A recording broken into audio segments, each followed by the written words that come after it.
Hello everyone, this is Wolfgang Gray from Gray's Horizons. I hope you're doing well and having a great summer.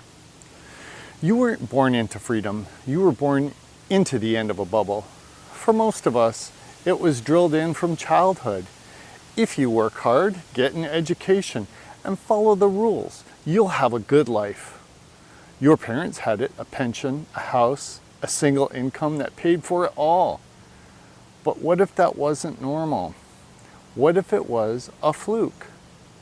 The post-World War II boom wasn't a return to normal. It was an anomaly, a debt-fueled window of prosperity in a system that was already rigging itself for a return to extraction. Let's rewind to 1933. FDR signs Executive Order 6102. For the first time in American history, it becomes illegal for citizens to own gold. Real money seized, traded in for paper promises. This wasn't a conspiracy theory, it was a documented confiscation of the wealth from the people to the state. That was the original rug pull. But to understand that move, we have to go back even further to 1913. That year, two seemingly unrelated events happened.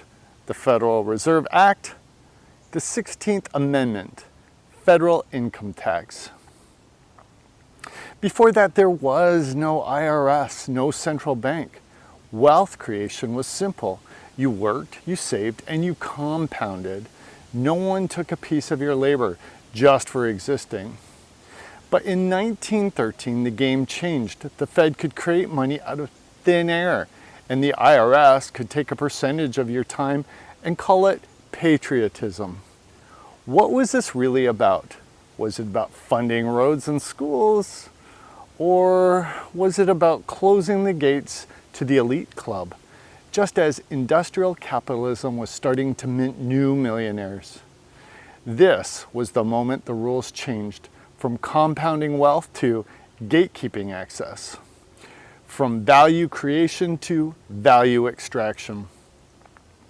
Fast forward to 1971, Nixon severs the last tie between the dollar and gold. Now your money isn't backed by anything. Every dollar in your wallet becomes a unit of debt, not value. This is the birth of modern fiat, a system where money is printed, inflated, and manipulated into existence by those in power. It gave the illusion of infinite prosperity. But that prosperity wasn't earned, it was borrowed. And every boom since then has been financed by more debt, more speculation, more leverage. After 1971, the middle class didn't disappear right away. In fact, it looked like things were getting even better. Cheap mortgages, two-car garages, color TVs, and college degrees. But this new comfort came at a price. Dependence on credit, rising dual income households, and financialization of everything.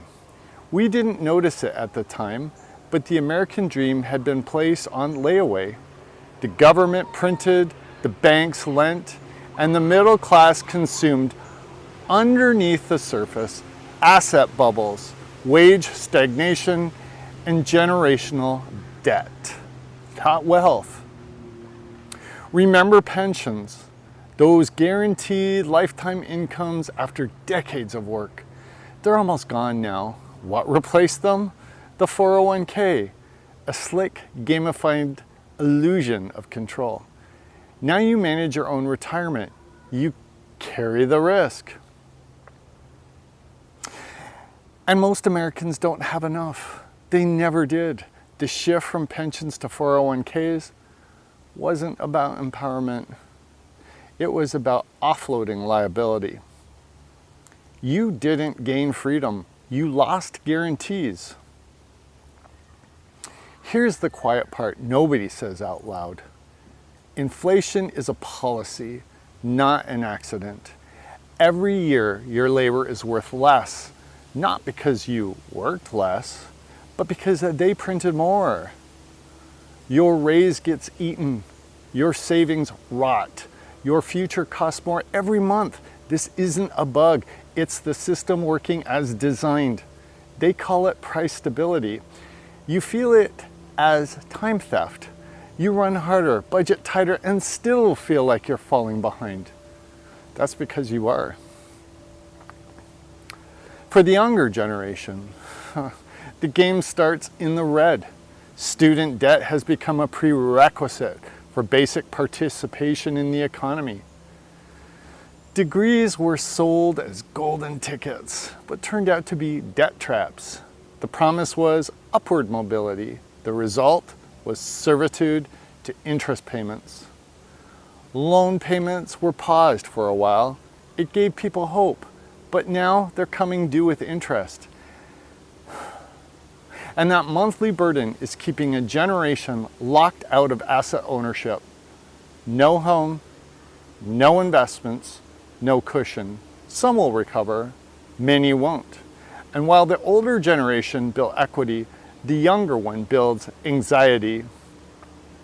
This isn't just a delay. For many, it's permanent exclusion from the wealth building game. And now the system is preparing for its next upgrade, or its final trap. Governments and central banks are rolling out the future of fiat, digital money, CBDCs, or even privately issued stablecoins. They aren't about freedom. They're about creating the illusion that government control has gone away. They sound convenient, secure, even modern. But what they really offer is programmable control. Money that expires. Money that only works in certain places. Money tied to behavior scores. And you don't get to vote on it. It's already happening. The same forces that disconnected you from gold are now disconnecting you from your privacy, autonomy, and even choice. While most people save in dollars, the elites save in assets, land, gold, private equity, political favors. They understand the game because they wrote the rules. Inflation helps them. Crashes enrich them. They buy when blood is in the streets because they never bled to begin with. They don't hold fiat. They hold leverage. The system wasn't built to protect your future. It was built to protect theirs. But here's the thing. We can learn from them. Do what they do. There's literally an app that tracks Nancy Pelosi's stock trades. It exists for a reason.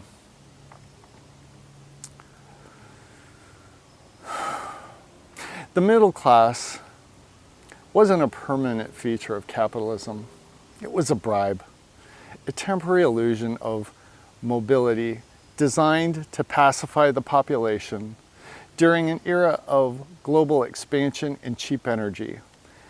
But now that the math doesn't work, now that the debt has outpaced the growth, you're no longer useful. Automation is cheaper. Offshore labor is cheaper.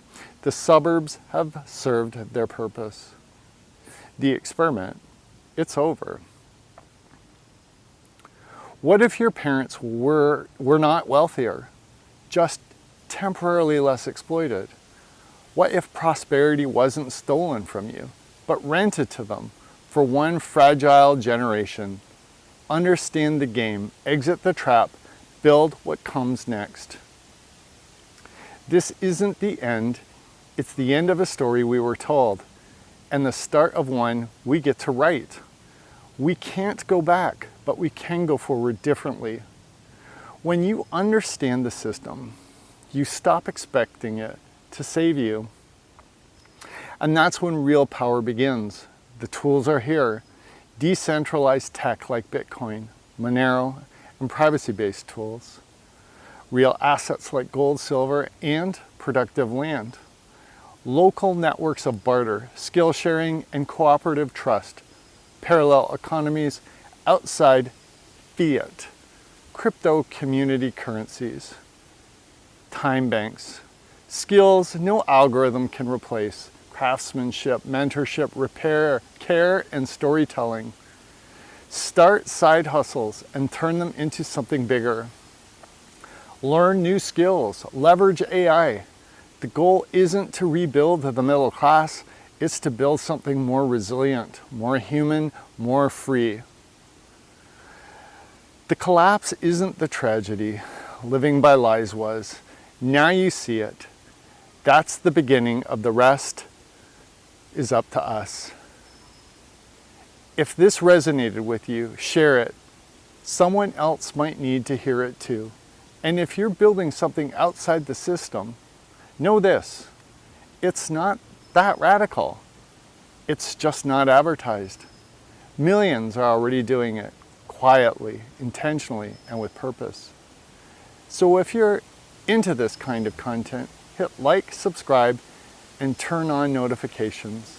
It helps more than you know. Subscribe for more truth, more tools, and more ways to build what comes next. Until then, stay sharp, stay sovereign, and I hope to see you in the next one.